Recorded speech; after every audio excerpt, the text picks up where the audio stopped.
مخکې دا خبره تیره شوه چې تقدیر د عبارت داسې دی بسم الله الرحمن الرحیم اقرؤ جار و مجرور متعلق دی تر اقرؤ پورې او اقرؤ مؤخره ده.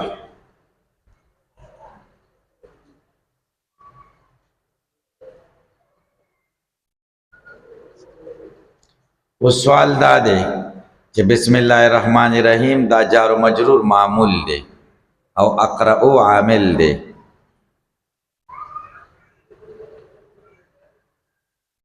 مرتبه د عامل مقدمه ده د مرتبه د معمول نه، نو پکار ده چې اقرؤ مقدم وي د بسم الله الرحمن الرحیم. بسم الله الرحمن الرحیم په اقرؤ ولې مقدم؟ نو دې جواب کوي. خلاصه د جواب دا ده چې دلته د معمول د عامل مقدم کول پکار دي، و دلته د معمول مقدم کول مستحسن دي د پنځو وجو نه. صحیح ده. د معمول مقدم کول د جار و مجرور مقدم کول دلته اوقع دي، معنا مستحسن دي. ګورئ وتقدیم المعمول هنا، تقدیم د معمول په دې ځای کې اوقع دي کما پی قولی تعالی لکه په دې قول د خدای کې بسم الله مجریها، دلته جار و مجرور مقدم شوی. وقوله تعالی یا لکه دا قول د خدای ایاک نعبدو، دلته معمول مقدم شوی جار و مجرور نه دی مقدم شوی. ایاک مفعول به دی د نعبدو د پر هغه مقدم شوی.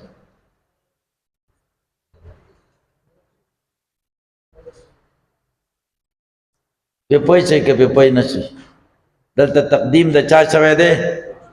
د معمول شوی. او په بسم الله مجریها کې تقدیم د جار و مجرور شوی دی، تقدیم د معمول نه دی بلکې تقدیم د جار و مجرور دی. اوس اعتراض دی چې ستا خبره دا ده چې تقدیم د معمول دلته اوقع دی، لکه په بسم الله مجریها کې چې تقدیم د معمول اوقع دی، یا په ایاک نعبدو کې چې تقدیم د معمول اوقع دی.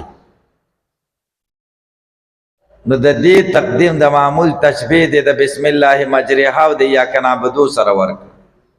حال دا دی ایاک نعبدو کې خو تقدیم د معمول شوی دی، دا تشبیه خو صحیح ده، خو په بسم الله مجریها کې خو تقدیم د جار و مجرور شوی، تقدیم د معمول نه دی شوی. ځکه مجریها دا مجریها دا مجری یا د مصدر صیغه ده یا د ظرف صیغه ده. که د مصدر صیغه شي مصدر خو عامل دی، خو په ما قبل کې عمل نشي کولی، د بسم الله د پاره عامل نه دی. او که د ظرف صیغه شي نو ظرف دا په اتفاق سره عامل نه دی. پوه نه شئ؟ تاسو به جواب وکئ چې تقدیم د معمول دلته اوقع دی. دو مثالونه ورکړي، بسم الله مجریها او ایاک نعبدو. ایاک نعبدو تقدیم د معمول مثال دی، او بسم الله مجریها دا مثال د چا دی؟ تقدیم د جار و مجرور دی. دا تقدیم د معمول مثال نه دی، د نفس تقدیم مثال دی. د چا دی؟ نفس تقدیم. د پنځو وجو نه تقدیم د معمول دلته مستحسن دی. اول لانه اهم، ځکه دا تقدیم اهم دی. ولی اهم دی؟ ځکه معمول مشتمل دی په اسم د الله، او یو مسلمان د خدای منونکي بنده ته د الله د نوم نه اهم شی بل شته، او اهم خلق مخکې کوي، نو ځکه معمول مقدم. دیم وعدل علی الاختصاص، او دلالت کوي په څه باندې؟ دا تقدیم دلالت په اختصاص کوي. که اقرؤ بسم الله الرحمن الرحیم ویلی وی نو اختصاص خو نه راته که، او چې بسم الله یقرؤ ویلی خاص په مدد د نوم د الله رحمان رحیم زه شروع کوم، نو تخصیص پکې راغی.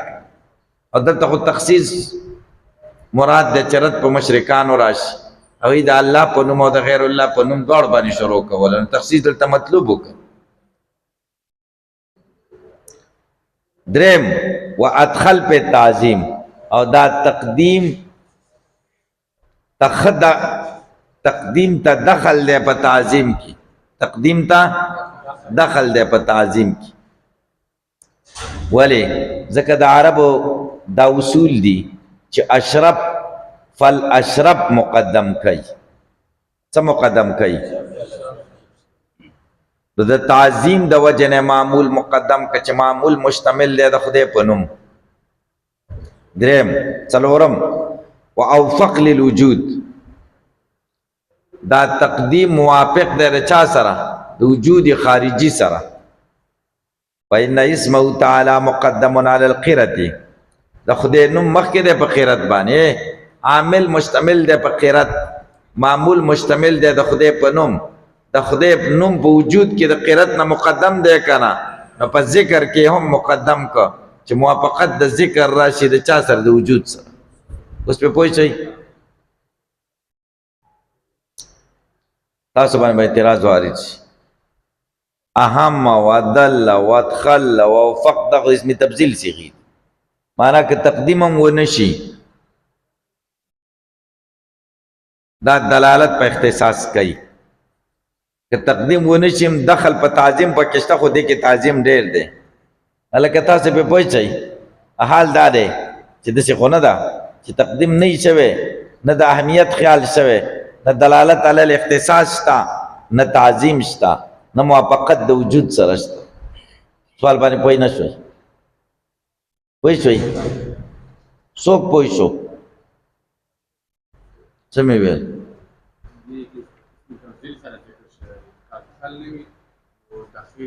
ها په تعظیم کې که اهم نه نو مهم دی، که عدل نه نو دلالت کوي په اختصاص باندې. حال دا دی چې تقدیم نه دا شی نه نشته، تقدیم نه دا څیزونه نشته.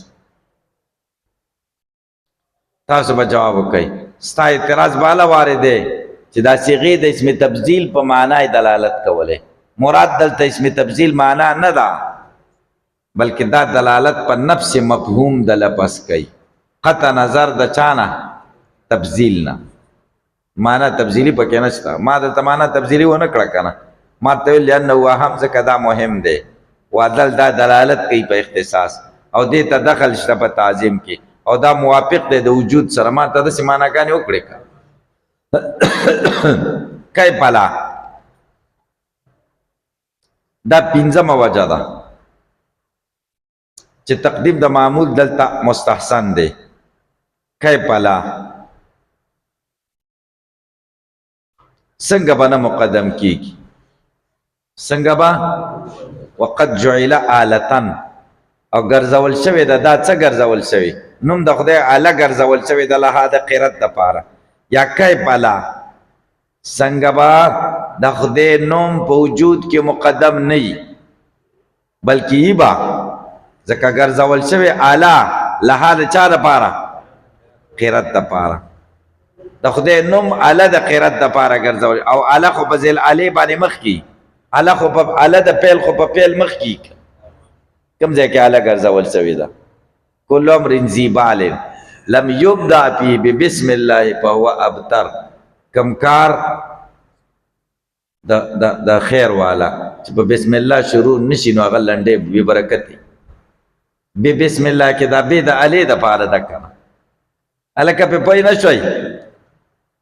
د الله نوم د کار دپاره آله ګرځول شوی دی، او آله خو په پیل مقدمي کنه وجود کې. نو دې وجې نه د خدای نوم په مقدم که چې دا په وجود کې مقدم دی. لکه آله په پیل مقدمي که نه مقدم؟ ته په تیشه باندې یو شی کې لرګی پې جوړې، نو تیشه اول موجود دی نو بیا پې کار کېږي که نه؟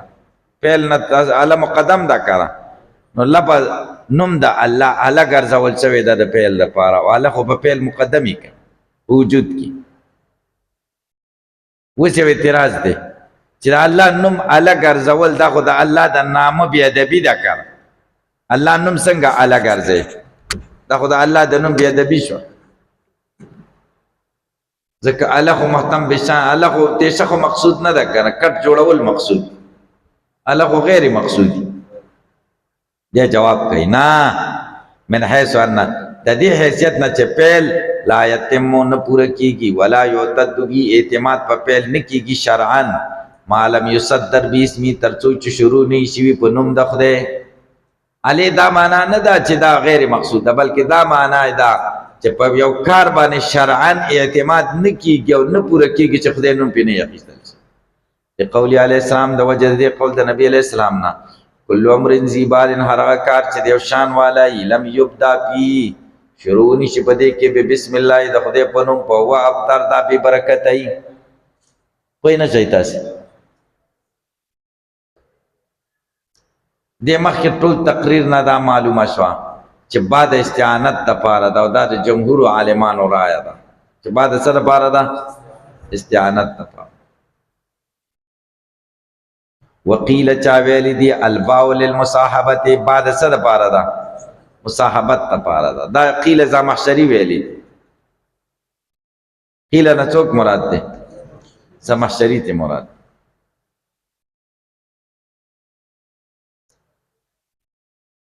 په پوه شي کې په پوه نه شوي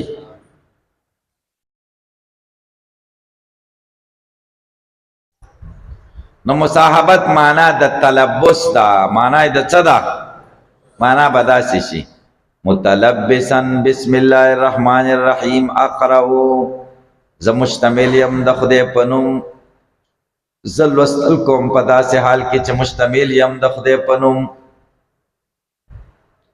تاسو به اعتراض وارسي چې تلبس دا خو بیا د بیشوا زه مشتمل یم د خدای په نوم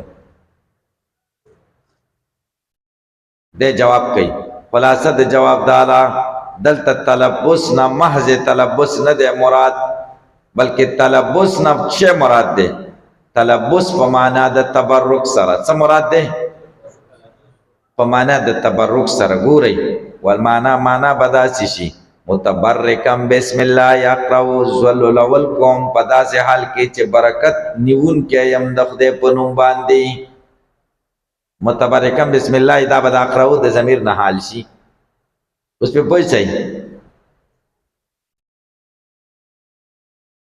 خدا قول چې د مصاحبت د پاره د زمخشری قول د علامه بیضاوی په قیل سره ذکر ک په څه سره ذکر ک اشاره چاته وکړه ذوق ته چې دا ذکر قیل سره قول ضعیف به اکثره کله کله ضعیف نه وي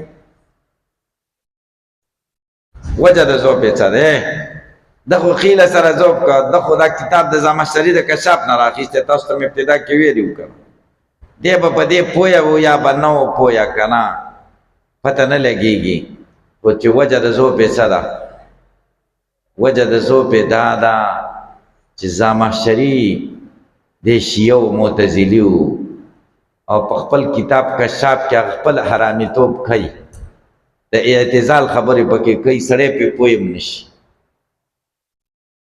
تا بزان پویم نه کې او د اعتزال خبره در باندې منلی هغه باندې حاشیه یو مالکی عالم لګولې ده دغه مالکی عالم نوم د ابن المنیر صحیح ده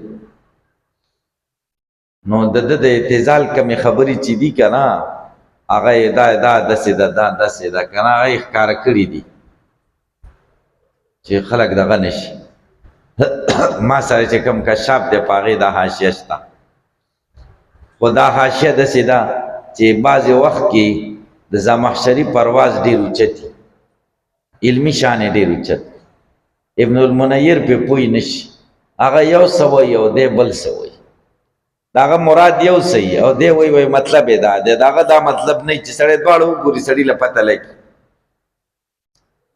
نه دلته یې اوس اعتزال کړی دی وایي بعد استعانت دپاره نه د څه دپاره ده مصاحبت دپاره نو چې استعانت دپاره شي نو څه بدي ده پکې دله څه نقصان دی دله نقصان دا دی چې بنده به په هر کار کې چې بسم الله خو په هر کار کې کوي د خدای نه مدد غواړي په هر کار کولو کې خدای ته محتاج دی هیڅ یو کار زه نشم کولی خدای ستا مدد چې را سره نه دا مطلب شه چې باید استعانت دپاره شي او معتزله خو وایي چې بنده په خپل خلق د پیل کې مستقل دی کنه تاسو قائد کې ویلي دي کنه چې معتزله مسلک څه دی چاپال د عبادت دا مخلوق د چا دي د بنده دي او زمونږ د اهل سنت مسلک دا دی چاپال د عبادت دي او مخلوق د چا دي بل د معتزله مسلک دا دی چې مقدور د عبد دا مقدور د الله نه دی زمونږ د اهل سنت مسلک څه دی چې مقدور د عبد دا مقدور د الله دی ځکه خدای وایي ان الله علی کل شیء قدیر الله په هر چیز قادر دی تاسو به پوښتنه نو دسه به وایي مقدور العبد شیء مقدور د عبد شی دی کنه دی وکل شیء مقدور الله او هر شی چې دی هغه مقدور د الله دی په مقدور العبد مقدور الله دا به نتیجه شي مقدور العبد شیء وكل شيء مقدور الله فمقدور العبد مقدور الله کیا سے اقترانی حملی شکل اول ان الله على كل شيء قدير ندل تذکر مصاحبت معنا رانیسی او د استعانت نتختی چې استعانت کې د اعتزال خرابي چې خدای مدد ته بنده محتاج دی په پیل کې مستقل نه دی چې خدای مدد نه اسم نشي کوله او هغه وینا په پیل کې بنده مستقل دی الکه سره خلاص کنه شه وهذا وما بعده مقول على السنه العباد دا د په دې اعتراض دا خلاصه د اعتراض دا لا چې تا ویل بعد مصاحبت تپاره دا استعانت تپاره دا نو دا بسم الله الرحمن الرحیم الحمدلله رب دا خدای کلام دی نو خدای مدد غواړي خدای ته مصاحبت او تلبس غواړي تبرک کوي متبرک بسدا خدای وایي چې اهدنا الصراط المستقیم مونږه پنه غلار کلک خدای وایي دې جواب کوي خلاصه د جواب دالا دا بندګانو ته خدای تعلیم ورکوي چې د سی وایي تاسو په پوښي بندګانو ته د تعلیم ورکوي چې د سی وایي دا خو د بندګانو قول دی قول د چا دی خو خدای وایي چې د سی وایي ګورئ هاذا دا وما بعد د دین رست چې سرازي مقولن اغا مقول دی ویل شوی دی علی السنت العباد په جبو د بندګانو لیعلمو چې پوی شي کای په تبرک او څنګه برکت نیول کیږي بسمه د بنوم د خدای ويحمد علی نعمه او حم بیانې کې په نعمتونو د خدای ويسأل څنګه سوال کیږي من فضله د خدای د فضلنا اهدنا صراط المستقیم څنګه سوال کیږي څنګه هم کیږي الحمدلله دا بندګان ته خدای تعلیم ورکړي الکه په پوښي دا خو مقوله د چا ده د بندګانو ده خدای بیان کړی دا چې بندګان دې دسه وایي لکه ته چاته وایي چې خط لیکه زما د طرف له پلان کیتا دا سلام ورته وایا او ورته وایي چې چا پیسې دې ما تر لګلې وي هغه را رسیدلی نو چې تا ته خط نه درځي اسړې چې خط لیکته السلام علیکم او الله تعالی دې روغ لرا او پیسې دې چې ما تر لګلې وي ما تر رسیدلی دا ولي کل کنه نو ګور لیکل هغه وکړه چې پیسې دې ما تر لګلې ورا رسیدله پیسې تل را لګلې کاغلا هغه خو دروغ ویلې چې ما ته دې پیسې را لګلې دي دروغ نه دي خدای دا خبره نقل کړه کنه صحیح ده کنه نو الله تعالی هم د بنده خبره نقل کوي چې بنده دسې وایي نور بندګانو ته خي چې بنده یې نو دسې به وایي دا خدای خبر مطلب کلام خو د خدای دی او نقل کړی دی د چانه السنو د عبادو نه هم خدای ورته ښودلی چې داسې وایي پې پوه نه شئ وانما کسرت البا دا اوس یوه بله مسله ده با ته کسره ولې ورکړه په بسم الله کې بسم الله الرحمن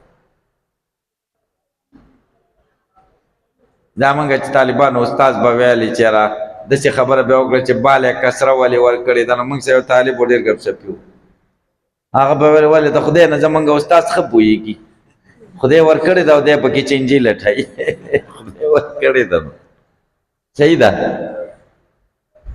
دې ته حکم وایي حکمتونه کسره یې ولې ورکړې ده ولې جواب دا حکمت شه دا حکم دی د قرآن کریم ټولو تفاسیرو حکمتونه بیان کړي دا زده کوئ ما ته وګورئ حروف په دوه قسمه دي یو حروف مبانی دی یو حروف معانی دی. حروف مبانی هغه ته وایي چې کلمات د دې نه جوړ دي، لکه د زید، زا، یا، دال، دا حروف مبانی دی، زید ته جوړ دی.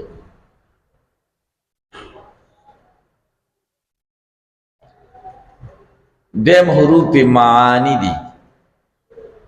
حروف معانی هغه ته وایي چې په معنا دلالت کوي.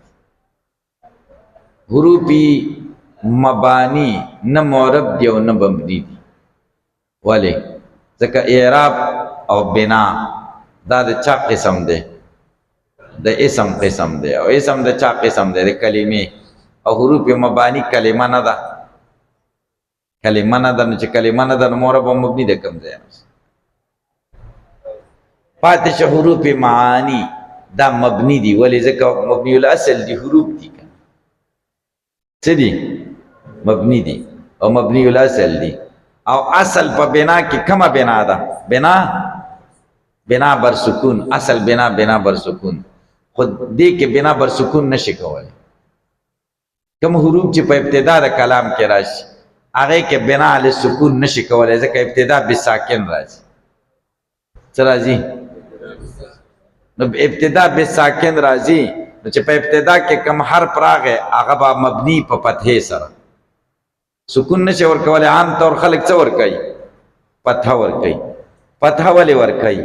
ځکه فتحه اخت السکون ده، په خفت کې د سکون په شانې ده که نه، فتحه ورکوي.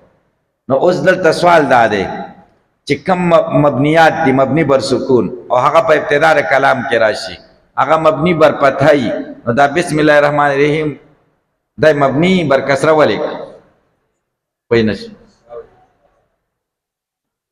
مبني بر فتحه کو پکاري، لکه لکه شو، لهو شو، لهو لکه، دا لام جاره ده کنه او فتحه باری مبني ده. دلته د با ولی مبني بر کسره.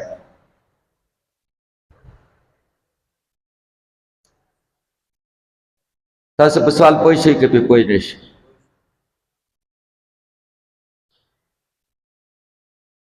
دې جواب کوي چې دلته د دې با سره دوه شیونه لازم وو. یو ورسره حرفیت لازم ده، یو ورسره جر لازم.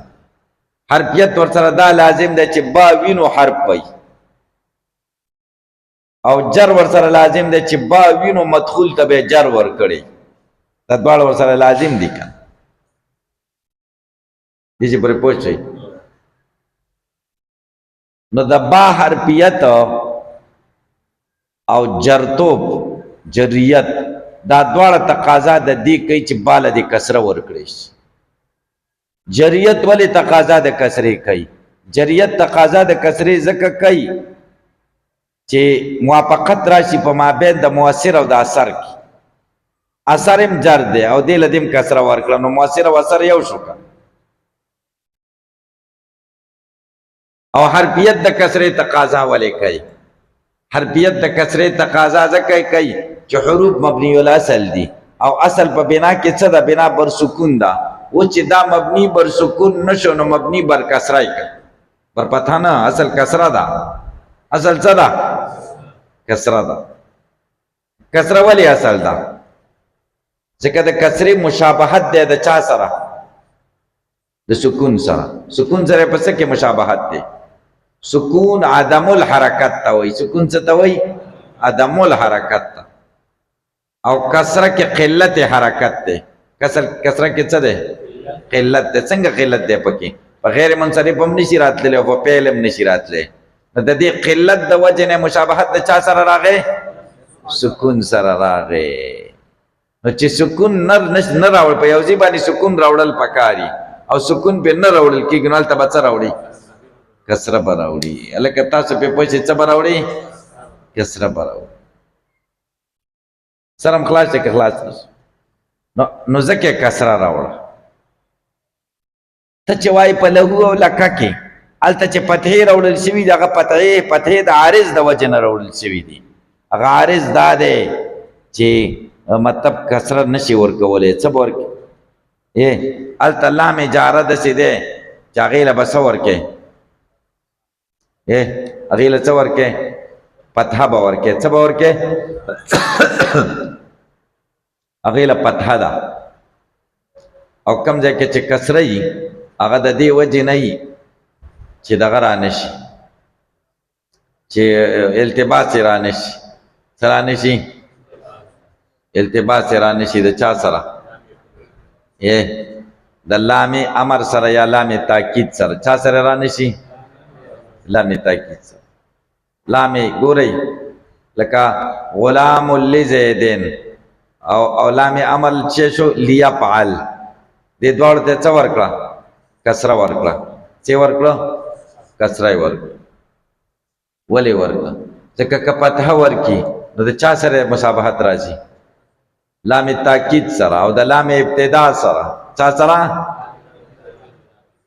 او الته چې لهو کې او لکه کې ضمیر دی چې دی او په ضمیر باندې لام دغه نه داخليږي لام تاکید لام تاکید په نه داخليږي الته التباس نه راځي اوس چل دی وکړو مفتوح دی لام دی په لام دی په تدی فتح ورکړه ګورئ وینما کسرت الباء دا تاسو کاپیه کې ویلي دي خو قدر نه هیر شوي نه وینما کسرت الباء با تکسر ورکړه شو من حق الحروف المفردة او حق د حروف مفرده و دا د ان تفتح چې دا د مفتوح کړي شي مبني بر فتح دي شي خو دې تم کسر ولې ورکړه له اختصاص ادا دلیل د کسرت لپاره دی ځکه له وجه د اختصاص د دې حروفونه بلزوم الحرفیت دا خاص د لزوم د حرفیت سره چې حرفیت ور سره لازم ده والجر او جر ور سره لازم ده د جر د لزوم تقاضا کسره ده او د حرفیت تقاضا کسره ده کما کسرت لکه څنګه چې کسره ورکړل شوی دا لام امر او لام اضافت تا لام امر لیفعل ده او لام اضافت شه ده غلام لزیدین لام اضافت دي ته وای ښا نسبت والا لام غلام لزیدین داخلتن دا په صورت کې کسره ورکول شي چې داخلي پچا باندې ال المضارع په اسم ظاهر باندې کله ضمیر داخلي بیا کسره نشي ورکول بیا په پتا ورکه لکه لکه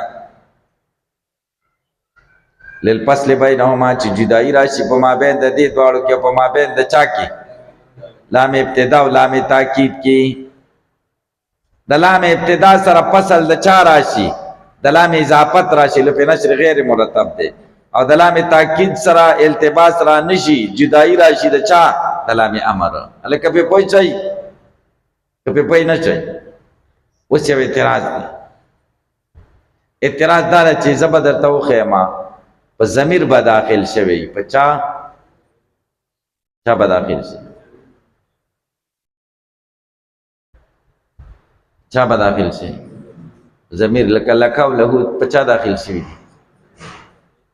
په ضمیر داخل شي او تا ویل چې لام تاکید په دغه نه داخليږي په ضمیر نو التلام منګه څک لام جاره منګه څک مفتوح فتح مبني بر فتح لکه لکه والا زب تخیم چې لام تاکید په ضمیر داخليږي ان هاذا لهو البلاء المبين لهو دا لام تاکید دی کنه ځکه په جواب د ان کې راغلی دی په خبر د ان کې راغلی په خبر د ان کې غلام تاکید دی کنه جواب دار چې د مظهر نظما ضمیر متصل هغه دی چې ضمیر متصل نه نو که ضمیر منفصل او هغه د مظهر په حکم دی په غیلا می تاکید داخلي دی شي په پوه شئ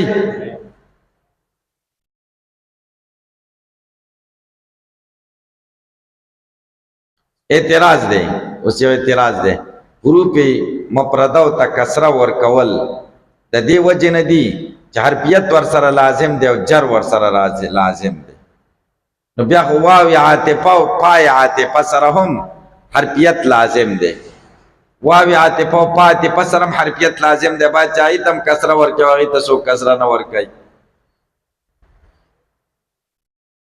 او کاپ تشبیه سره جریت لازم ده کاپ تشبیه سره څه لازم ده په کار د چې کسر ورکې چې کاپ تشبیه ته چم کسر زیدون کل اسد و زیدون کل اسد خو نه وایي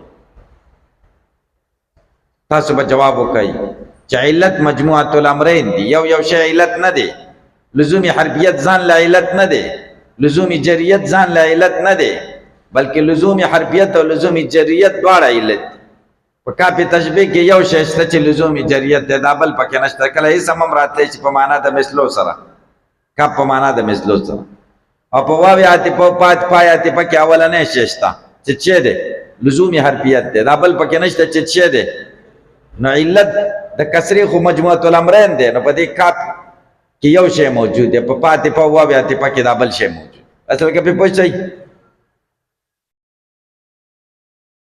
بیا به اعتراض وارد چې واو قسم او تای قسم سره دواړه لازم دي والله تالله دا واو سره حرفیت هم لازم دی تالله کې تا سره حرفیت هم لازم دی او جریت هم ورسره لازم دی او بیا هم واو او تا طریقه سره نه دا ورکړي سوال باندې پوښتنه تاسو به جواب وکړئ چې د واو او د تا د قسم نه وروسته مبتدا پټه ده والله د سیده وقص والله قسمی قسمی محذوب ده کنه مبتدا محذوب ده او واو او تا د هغه قائم مقام دي واو او تا څه دي د هغه قائم مقام دي نو د اسمیت بوی پکې راغی په واو او تا کې د چا بوی راغی د اسمیت بوی راغی